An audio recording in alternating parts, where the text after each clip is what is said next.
Halo sahabat, ketemu lagi di Loki Hakim Channel. Pada hari ini saya lagi di Pet Care bersama dokter hewan Yuli.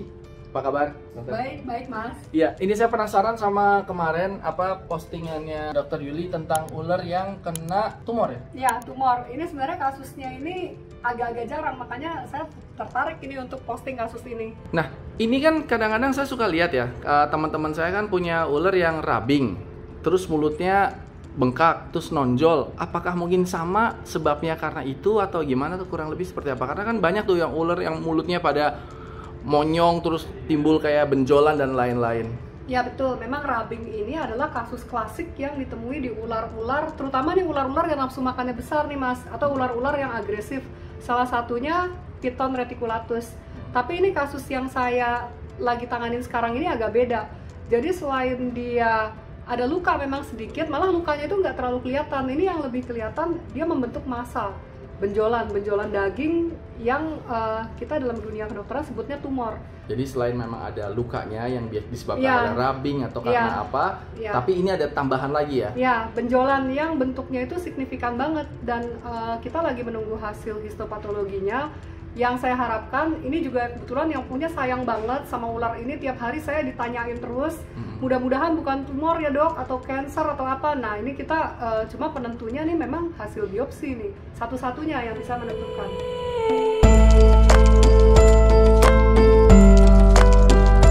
Nah ini yang benjolan tumor sebelum kita angkat ini, saya ngambil X-ray-nya. Ini tumor yang kecil, yang di sebelah kiri nih karya right, ini left. Ini yang sebelah kanan nih tumornya gede banget nih, yang di sini, yang ini kecil. Cuma sayangnya kita lihat tulang yang di sebelah kanan ini lisis nih tulangnya. Ini gigi nih mas, ini kita cabut ya. Iya. Nah cuma ini tulang nih, tulangnya lisis, udah nggak normal nih tulang ini. Kita sih berharap yang terbaik ini bukan kanker tulang, ya. Tapi arahnya biasanya yang tulangnya lisis itu tumor atau kanker memang.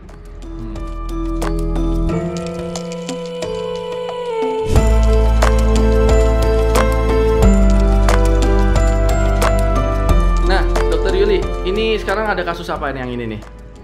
Nah ini kebetulan kita yang banyak lagi kura-kura nih mas Luki. Kura-kura diinfus apa di apa ini? Ini dipasang namanya feeding tube kita sebutnya. Itu kalau di orang yang udah sakit parah disebutnya sonde, buat makan. Jadi untuk mengalirkan makanan-makanan dan obat-obatan dan cairan langsung ke lambung ini mas. Oh, jadi ini udah standby ya? Iya. Standby langsung masuk ke lambungnya. Jadi dia kalau nggak mau makan tinggal begini. Kalau makan tinggal masukin obatnya melalui selang itu, dan itu mudah sekali. Jadi banyak pasien saya yang pulang juga pakai selang ini. Tapi sampai dia nanti udah mau makan sendiri baru dilepas ya? Ya, atau lepas sendiri. Kalau kuranya sudah betul-betul fit, dia nanti banyak pergerakan, terus banyak ngunyah makanan, dia akan lepas sendiri feeding tube-nya. Ini juga nih lagi ada di feeding tube, ini ada yang 1, 2 ya, kayak gitu juga ya? Ini cuma kasusnya beda nih Mas Luki, ini internal problem ya. Jadi dalam kasus seperti ini, kemungkinan kalau kura yang itu kita sifatnya paliatif, jadi mempertahankan dia. Cuma menyembuhkan kayaknya agak sulit kalau yang 1 itu. Cuma ya kita kan sebagai dokter hewan harus mengusahakan yang terbaik, memperpanjang yang masih bisa diperpanjang prinsipnya. Nah ini saya baru dapat kasusnya kemarin. Jadi kura-kura ini accident, kita jatuh gitu dia? Iya jatuh, jadi dia retak ininya nih, apa namanya, si tempurungnya nih retaknya. Cuman sayangnya ini di daerah paru-paru. Jadi kita berusaha yang terbaik, mudah-mudahan kura-kura ini masih bisa survive. Cuma saya memang udah bilang sih sama yang punya, kemungkinannya chance-nya kecil, 50-50 atau bahkan lebih kecil dibanding itu. Karena di sini sih ya retaknya banyak ya? Ya retaknya banyak, dan retaknya itu renggangnya besar. Terus dari X-ray juga selain retak itu masih kelihatan retak-retak lain. Nah makanya ini apa namanya, ini kita masih observasi dan masih upayakan. Ini udah jelas nggak mau makan dia pasti ya? Nggak akan mau, makanya ini pasang selang makan, nggak akan bisa makan ini. Tapi buat pupnya belum keluar nggak? Belum pup ya? Belum pup gitu. Karena PR juga kalau dikasih selang makan terus dia nggak pup, berarti lebih di dalamnya ada permasalahan lagi ya? Itu biasanya kayak gitu nggak bisa bertahan. Kalau yang udah nggak bisa pup, dipasangnya selang makan nggak bisa pup, itu berarti udah kena spinal nerve-nya di sini. Biasanya itu sukar untuk bertahan.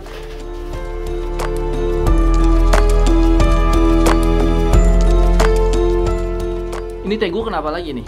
Buntutnya buntung. Ini tegu permasalahannya cukup kompleks. Jadi dia kelihatannya kurang kalsium.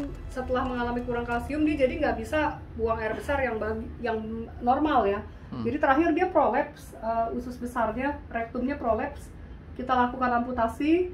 Terus beberapa hari setelah amputasi itu buntutnya kena dry gangren namanya. Terpaksa saya amputasi lagi. Nah ini juga masih monitor karena sudah banyak operasi-operasi seperti ini ya. Ada pemakaian obat bius, ada pemakaian antibiotik, itu kasusnya berat lah ya jatuhnya. Iya, harus closely monitoring dulu ini gimana dia nanti bisa makan nggak, terus bisa pup nggak. Dia ini mau makan nggak? Ini kita belum coba karena kemarin kan kita baru masuk reposisi prolapsnya yang kedua. Biasanya saya nggak kasih makan dulu, nanti hari ketiga kita coba makan minimal. Karena takutnya nanti bikin pup lagi, jebol lagi. Kalau udah berkali-kali biasanya soalnya makin akan lebih susah penanganannya.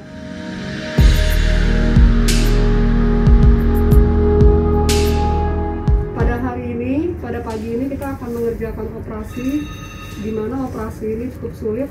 Jadi kita akan melakukan operasi ini dengan sebaik-baiknya, dan kita tentunya mohon pada sang penentu, yaitu yang di atas, supaya hasil operasi ini dapat kita upayakan semaksimal mungkin dan Aan dapat sehat kembali. Berdoa mulai.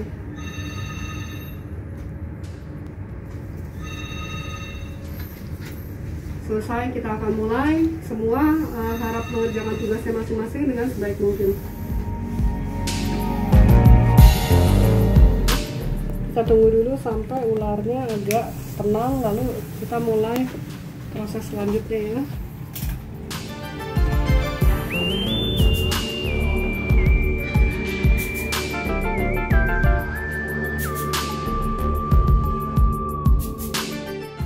Ini saya masukin ke biopsi ya, kita video ini.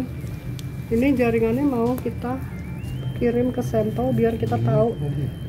Lihat tuh gede banget ini. Kita kirim, ini udah formalin ya. Jangan lepas dulu ya, takut begini ya. Ini kemungkinan gigi ini ada gigi di sini ya. Ini nanti kemungkinan harus kita cabut aja. Karena nanti gigi itu bisa menimbulkan masalah jadi infeksi. Ya, udah. Ini hasil operasinya, kita sudah angkat ini. Jadi lihat dari sini, mumpung Aan belum sadar, kita bisa buka mulutnya karena nanti susah ya.